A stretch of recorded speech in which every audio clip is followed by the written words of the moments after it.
Welcome to Station 6, the main building. It's made out of adobe brick and then also timber for the beams. I don't know what type of wood, but largely adobe brick, and it is about 70% original adobe, and then like 30% original support beams.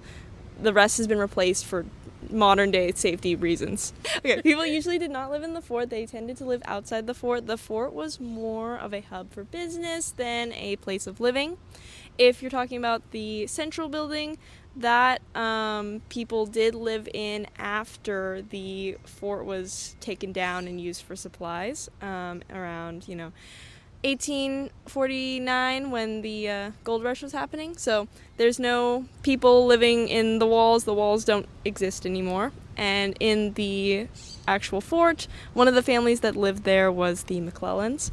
And I believe we would consider them squatters because I don't think they owned the place, but they were living there, and that's why it wasn't torn down like the rest of the walls. Outside the fort, people who worked here might live, and then in their villages, there were lots of native people who also worked here, and so the fort was not a place of residence in general.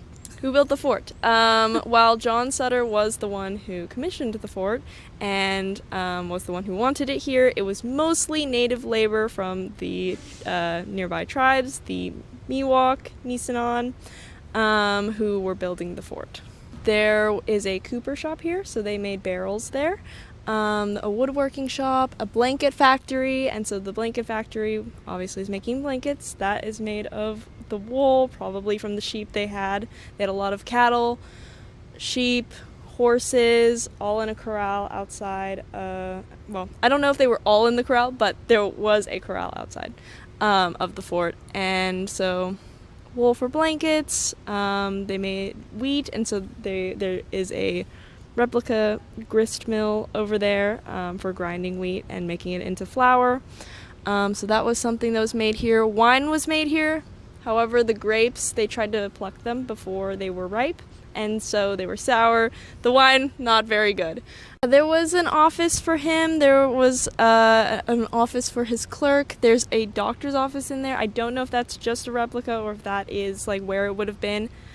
We've tried, not me personally, but Sutters Fort and the people directing it tried to put things where approximately they would have been.